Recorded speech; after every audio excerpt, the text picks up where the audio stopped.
Last week, I retired as a caseworker. I had been with the agency for 20 years, which is a long time in the social work world. Usually, caseworkers last about 5 years, then move on to something more cheery, like fighting famine or trying to stop wars. The truth is, I could have stayed longer, but my mother is becoming more and more frail, and I want to make sure she is taken care of. I take excellent care of my mother. I could have sent her to a nursing home years ago, but she deserved to be at home, surrounded by her family. Changing sheets and managing bed sores is not my favorite thing, but she's my mom. The second reason I retired was my last case. I'll admit it rattled me.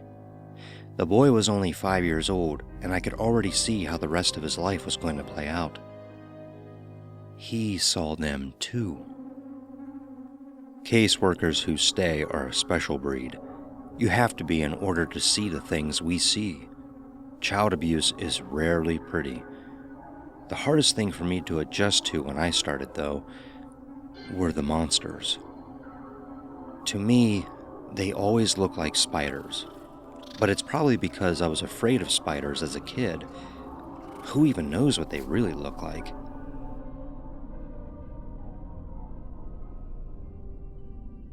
Not all caseworkers can see them, but you can kind of tell when they can.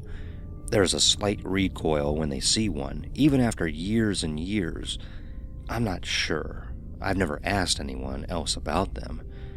Bad for the pension. Sometimes I'm really thankful for the monsters. They make the case easier to navigate and are a better indicator of whether someone can parent or not. Their size doesn't really matter. Someone can have a giant bird-eating tarantula wrapped around their wrist, and their only real issue is they have a nasty meth habit. Or they could have a tiny wolf spider on their neck, and the bastard has the capability to kill a child. The real giveaway for the monsters is the color. A black monster, despite all the Halloween hype, means the person is generally good, but they have a drug problem. The monster is only there, feeding. It hasn't become a part of them yet.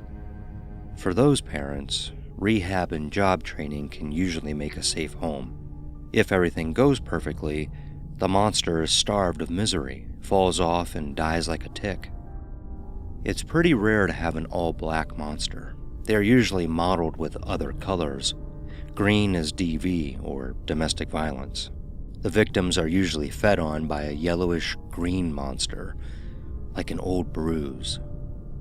The abuser is usually neon green, like a jealous rage. Most often thing I see is modeled green and black, drugs and violence. It's a sick dance, but lots of couples take it up and kids get caught in the middle. Yellow is sex abuse, and I want to start signing the adoption papers the moment they walk through the door. The courts always take 3 to 5 years for those cases to go through, and they are brutal.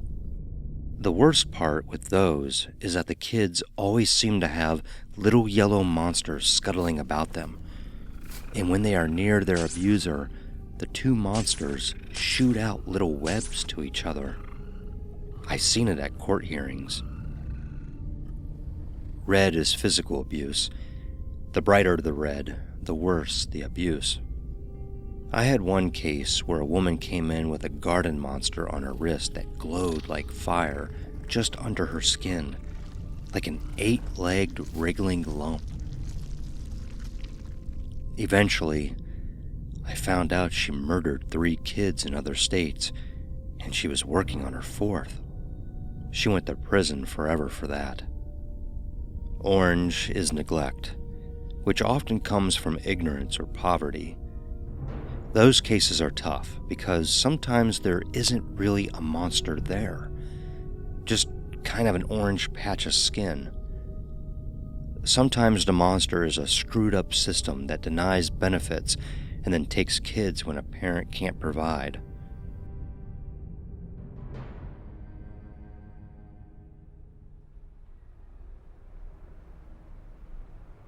My last case. Let's call him David. David was a sweet kid who had already seen too much. He already knew how to lie about falling downstairs or off his bike. I don't know why parents think anyone is going to buy that anymore. Everyone knows when you fall off your damn bike, the injuries are to your hands, knees, and ribs. No one ever gets a black eye or a handprint-shaped bruise on their face from falling off their bike. David's parents were, of course, overly concerned about their son's injuries, fawning all over him and making a big dramatic show over it. When I asked to come in and talk to them about David, they asked to see a fucking warrant and slammed the door in my face. The next day, I came back with my favorite officer from our local PD, the one who always has teddy bears in his trunk for kids. When we got inside, I saw her. My sister. Of course, it wasn't really my sister. Alicia has been gone for almost 30 years now. But this little girl, damn if she didn't look just like her. The girl, Molly, I found out later, had hair that was kind of stringy and greasy, plastered against her face where it wasn't pulled back in a rubber band ponytail. She seemed like she might have had a tall frame, but her sunken features told me it had been a long time since she had a full meal. Her face was a patchwork of scabs and healing bruises. Her mother, whose monster pulsed green and red as she moved, started walking over to her, and David ran in front of his sister. It wasn't Molly's fault, Mom. It was mine. I was stupid. I'm sorry. We removed the kids immediately. My mom came to live with me 2 years ago, and I have been the perfect doting son. I make sure she is comfortable. She has a flat-screen TV with about 5,000 channels on it, so she can watch Fox News 24 hours a day. I make sure her sheets are clean, and anything she wants to eat, within reason, diabetes can take a toll on the elderly, is hers. I make sure we have time to talk every day. I know she's lonely, but most old people are. She's the last member of my family left, and I want to make sure she lives as long as possible. Over the next year, the kids' lives improved dramatically. Mom and Mom's boyfriend, not Dad, we were never able to find him, were sporadic in their visits and treatment plan, but it seemed like Mom might actually be getting the message. Her monster seemed to be getting duller each time I saw her. We decided to start having visits in the community to see if she could parent her kids.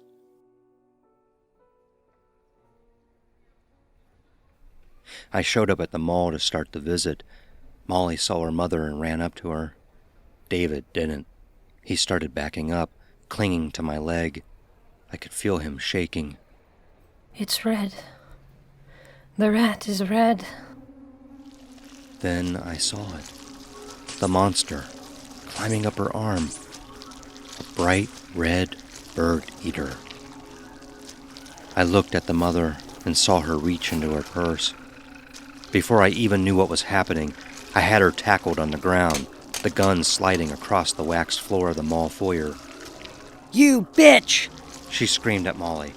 "This is all your fault! This will always be your fault!"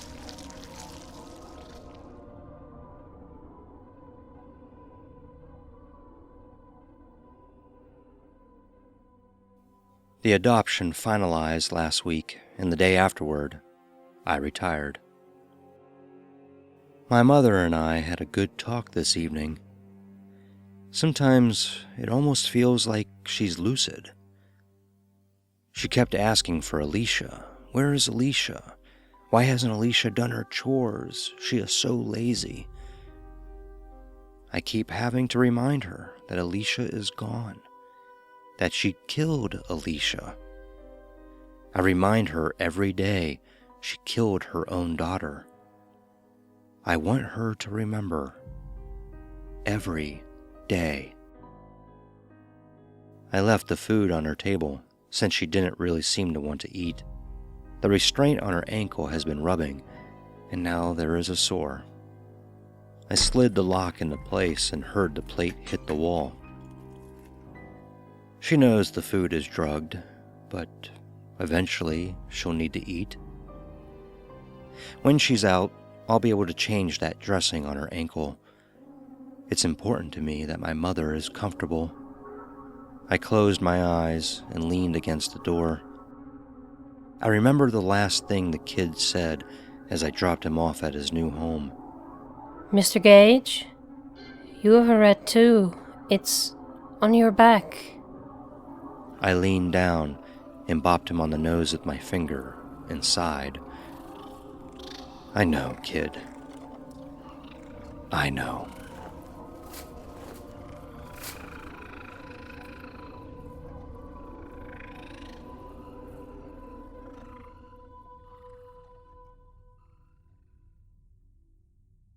Hello there, ladies and gentlemen.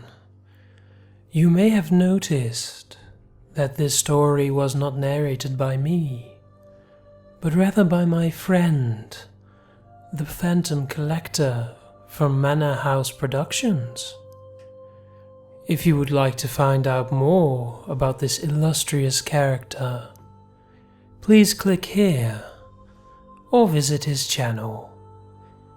He also has a podcast running, which I can thoroughly recommend. I will include a link to that in the description. Have a good day.